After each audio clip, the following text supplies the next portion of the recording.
an inevitable. When you're looking at the current scenario, price rises is something that manufacturers have to contend with because, yes, it is going to affect demand going ahead if prices continue to rise the way they do, but they don't have a choice. And consumers, they have to deal with it, and consumption patterns can change. So there has to be a coming together. How is that happening? What you heard is the HUL view. On the show, we're also looking at how inflation is impacting our dinner plates, especially when it comes to edible oils, with the rise in prices of sunflower oil, of soybean, palm oils.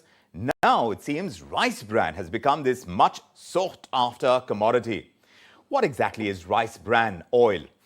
For many years, it was actually considered a byproduct, a waste product. So why has rice bran suddenly become so trendy now? On one hand, you have rice bran prices, which are considerably lower than other oils. But then on the other hand, in recent times, at least in these inflationary times, and perhaps driven by demand as well, rice bran is considered a healthy option and prices are rising there too. It has been known to lower cholesterol. It's supposed to have oxidative properties too.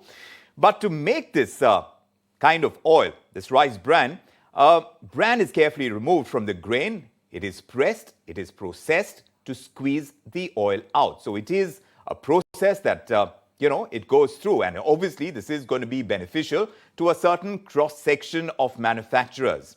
How is that likely to play out in times ahead? In these inflationary times, to understand this entire phenomenon, as it were, Sudhakar Rao Desai, the CEO of Emami Agrotech and the president of Indian Vegetable Oil Producers Association, is joining us on the show.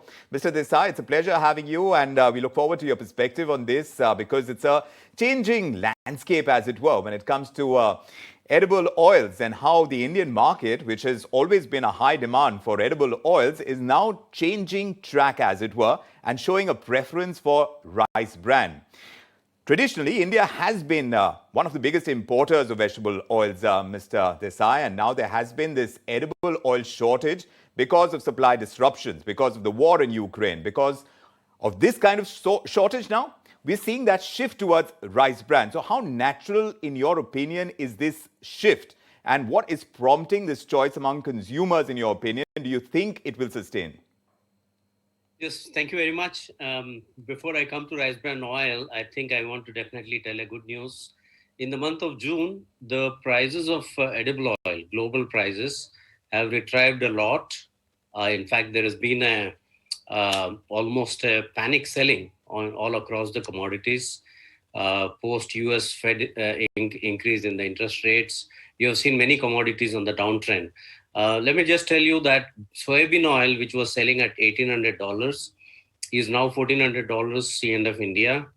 Palm oil, which has gone as high as $1,900, has become $1,250 to $1,300, which is a good retracement of 20 to 22%.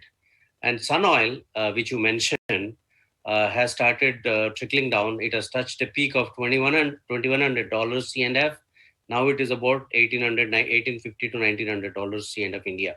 So as far as consumers is concerned, I think there is a good relief that is going to come in the next 30, 40 days. Definitely, prices have cooled off, number one. Number two, India requires about 18 lakh tons of oil per month.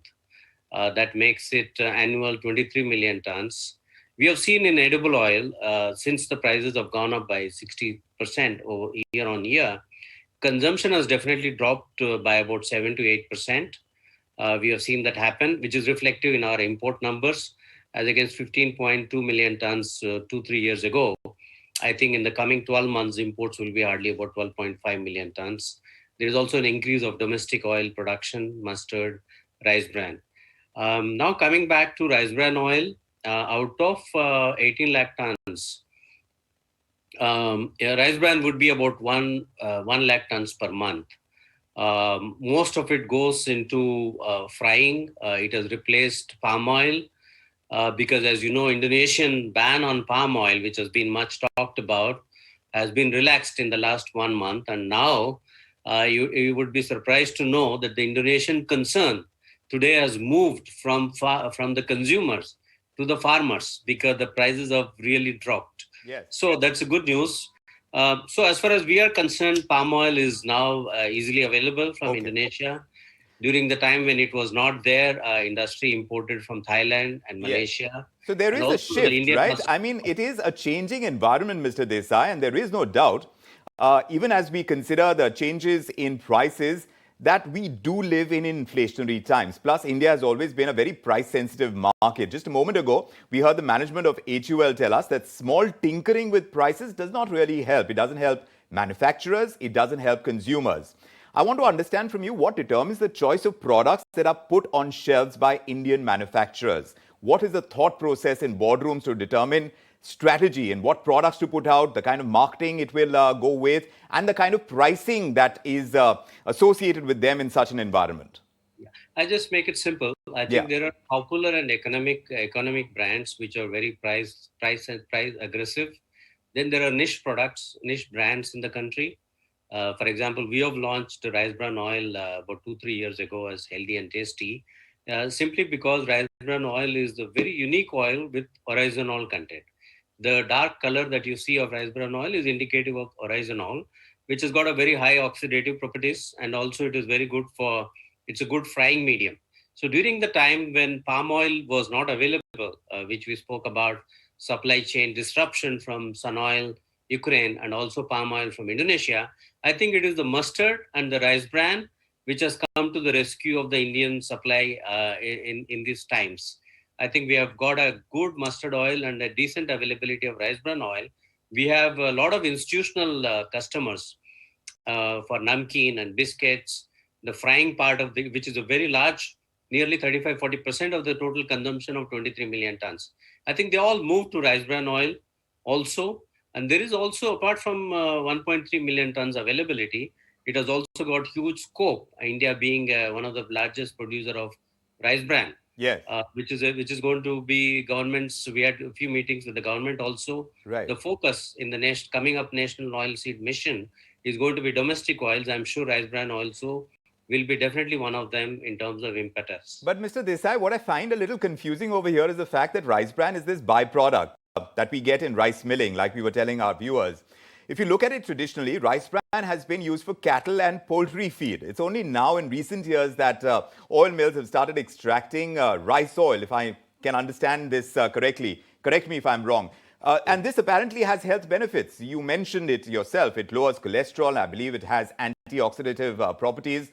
Still, how do you explain the fact that rice bran is more expensive than rival oils? We are talking about a premium of around 25% over rival oil. So is pricing playing out as a mere function of demand and supply? Is that where it is? Not really. I think in case we look at rice bran oil priced at 140, 150 rupees, at least we do, as against palm oil and soybean oil and sunflower oil, it is very competitive. I think it is the small volume it's not a huge volume, right? In case we sell, let's say 30-40,000 tons of oil branded, rice bran will be hardly about 2 to 3,000 tons. So it is the whole lot of little bit of advertisement cost, because it takes a lot of money to educate customers into a new product line like this. But I think it is at least we see it as not really 25% premium. It's about probably 10% premium because of the cost involved in rice bran. It's a very competitively priced oil. So, who are the main beneficiaries then? Because this is a lifestyle shift that we are talking about among consumers. The real question is, will inflation spur more consumption shifts? You must have observed trends in inflationary times in India. Which were the biggest changes in consumption patterns that you yourself have seen in earlier cycles where we've seen prices rise? See, the prices, the whole, the storm in the frying pan has started ever since the Indonesia has banned exports and ever since the Ukraine crisis has come in, both of which are slightly easing down.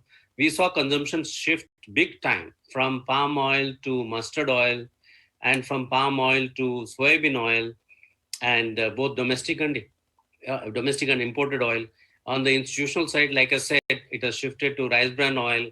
I think during COVID also we have seen a lot of changes from Horeca demand shifting to household, which is partially good because it meant more consumer pack sales as against the bulk pack options. So I think at the center of all this has been consumer. The choices are more towards healthy, high immunity oil. In fact, you'll be surprised to know the reason why the mustard oil sales, branded and overall, including the trigger for the farmer and production, has flared up because it is believed that it's very good for immunity against COVID. This looked upon as a very healthy oil. So I think people have shifted to healthy options, and people of the lower segment have shifted to the most economic oil, which is palm oil and rice bran oil at the bulk side, and whatever is cheapest. And all these shifts have happened because palm oil traditionally, which has been cheap for a period of 3-4 months, it was not really that cheap. It was competitive with other oils. But like I said, in the month of June now, palm oil is again back to its $200 or let's say 10 to 15 rupees a kilo, Yes. cheaper than other oils. So Right. I think normalcy is getting restored even in the consumption. Well, we'll see how these price shifts really change consumption patterns in India. But traditionally, when prices do rise, there are these shifts that do take place, sometimes for the better, and which you're saying is the case when it comes to a choice like rice bran. We'll have to see how this plays out. Mr. Desai, thank you very much for joining us with your perspective. But there's no taking away from the fact that edible oil consumption in India has grown 3 times. If you look at its moves over the past 2 decades. And why is that? Because population has grown, incomes have gone up, people are eating out much more. India as such consumes around 23 million tons of vegetable oil every year, with